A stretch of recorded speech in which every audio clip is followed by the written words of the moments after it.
Bonjour à tous. Certains se demandent qui est véritablement Sullivan Juice. Je vais donc me livrer à vous et vous partager certains moments forts de ma vie. Je suis né le 31 mars 1984 à Tremblay en France, à la clinique du Vert-Galant, alors que mes parents résidaient à Sevran depuis quelque temps. Je suis le dernier d'une fratrie de 3. J'ai grandi au Sablon, le village comme certains aiment l'appeler.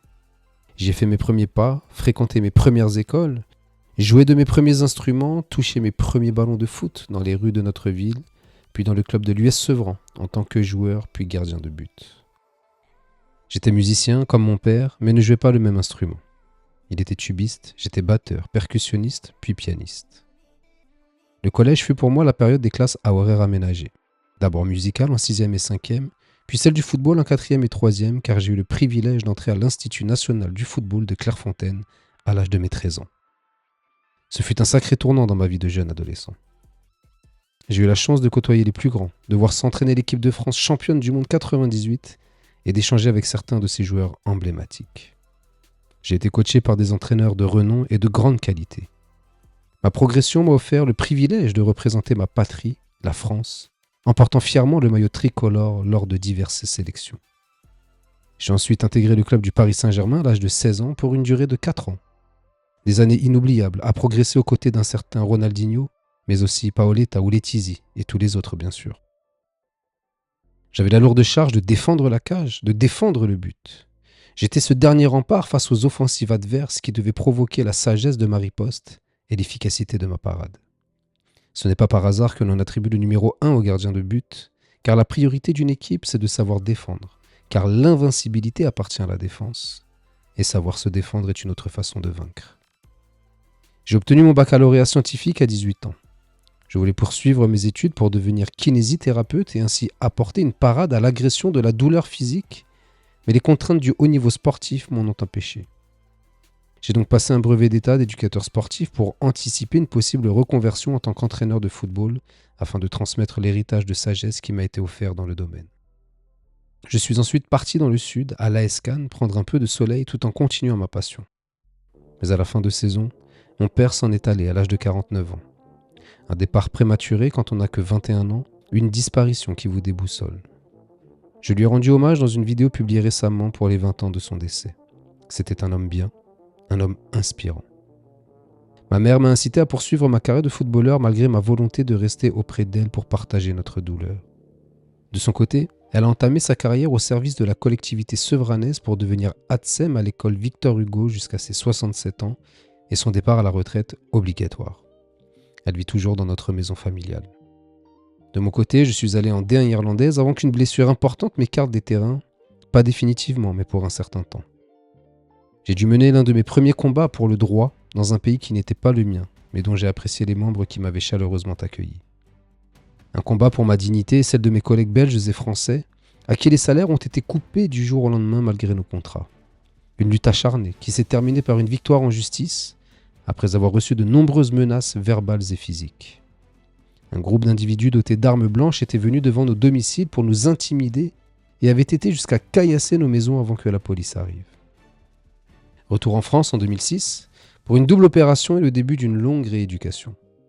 J'en ai profité pour me ressourcer et me découvrir dans ma spiritualité avec comme pilier central de cette bâtisse personnelle la solidarité, ce dénominateur commun entre mon sacré spirituel et mon sacré républicain.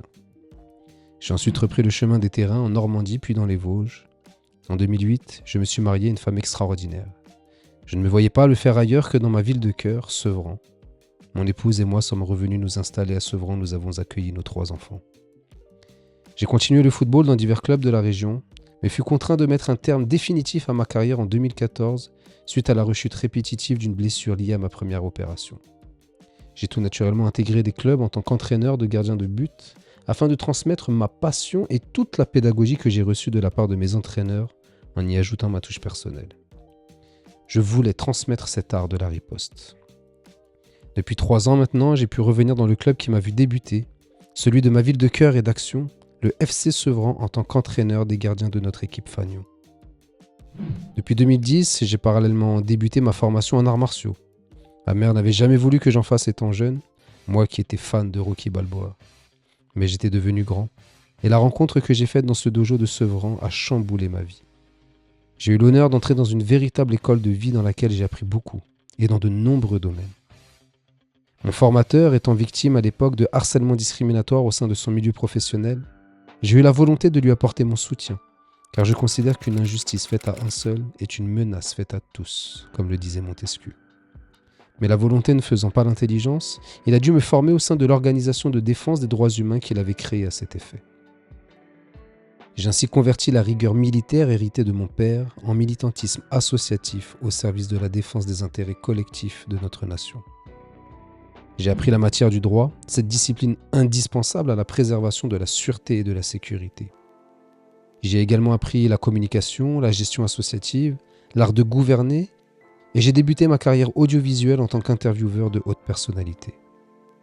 Grâce à ces formations de grande qualité, j'ai pu créer ou co-créer d'autres associations que je préside actuellement. L'association Les Ouvriers du Vivre Ensemble qui œuvre pour améliorer le quotidien de notre société. L'association collective Solidarité Habitat qui lutte contre les problématiques de logement qui frappent souvent nos concitoyens les plus fragilisés. Nos combats associatifs se sont soldés par des victoires éclatantes, notamment judiciaires.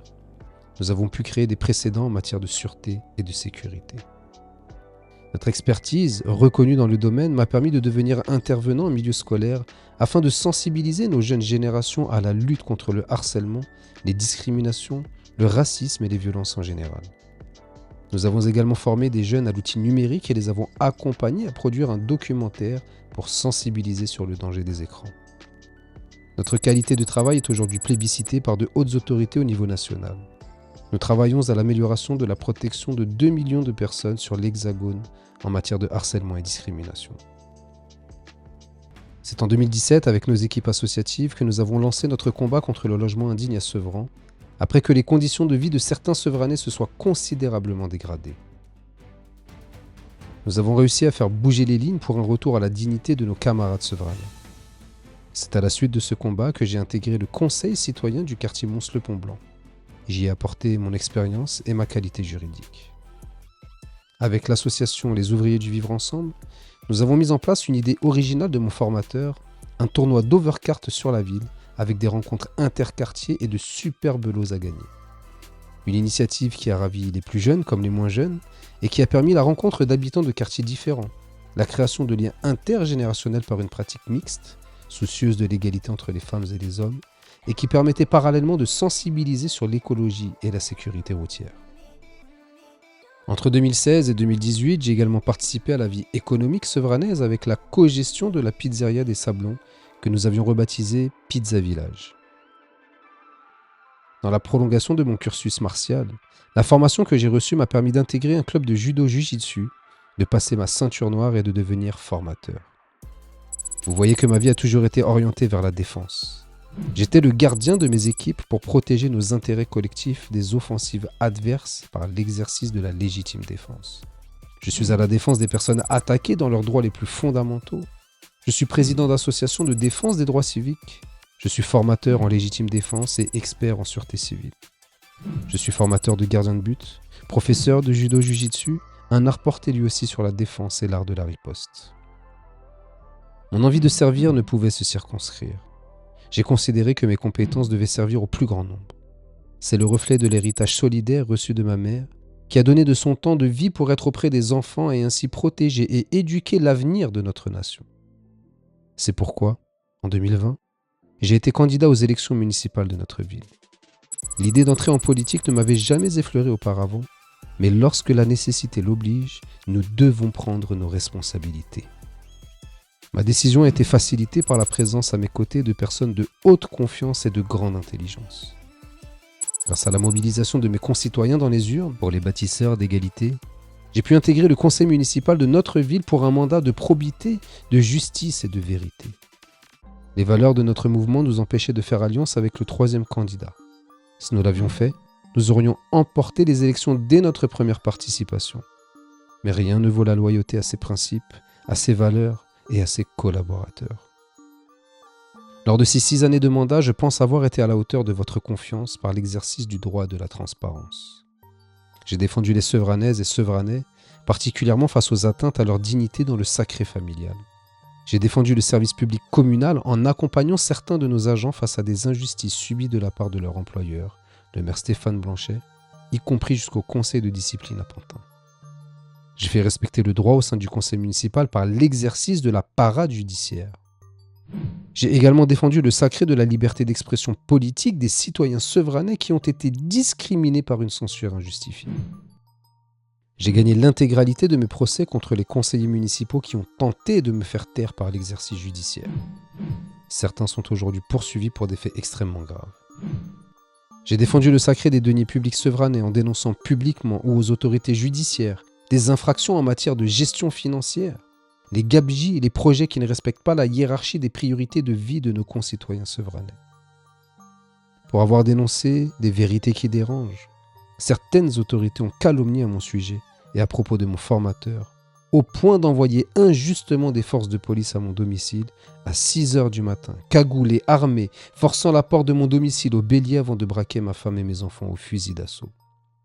Mais cela ne nous a pas fait fléchir d'un iota. Cet épisode marquant n'a fait qu'accentuer notre force et notre détermination à servir notre prochain et écarter de certaines responsabilités des personnes irresponsables, indignes du mandat ou des fonctions qui leur sont confiées. J'ai toujours su prendre des risques pour protéger les miens. Ce n'est pas aujourd'hui que je vais renoncer. Ces dernières années, j'ai également été aux côtés des familles sevranaises dans les moments de joie, lors des célébrations de mariage de mes petits frères et sœurs sevranais, mais également dans les moments de douleur et de tristesse, comme lors du décès de notre petit frère Oliver, celui de Biggie, Ibrahim, Moussa et bien d'autres. Qu'ils reposent en paix. Ce chemin que j'ai parcouru a été possible grâce à des hommes et des femmes d'exception qui m'accompagnent sur mon parcours de vie malgré mes défauts, mes insuffisances et mes manquements. Je ne suis qu'un être humain finalement, comme nous tous. Je ne les remercierai jamais assez de me permettre d'être un homme meilleur chaque jour et ainsi rester au service de mon prochain tout en accentuant ma capacité à défendre la veuve et l'orphelin. La sagesse que j'ai reçue en héritage, je veux lui rendre hommage et la transmettre à mon tour pour voir émerger de nouvelles générations de bâtisseurs d'égalité. C'est une vie de combat pour le combat d'une vie, celui de la dignité et de l'égalité. Un combat pour une société en paix qui vit dans le respect. J'espère pouvoir vous servir encore de nombreuses années. Merci pour tout, merci à tous. Votre dévoué Sullivan Juice.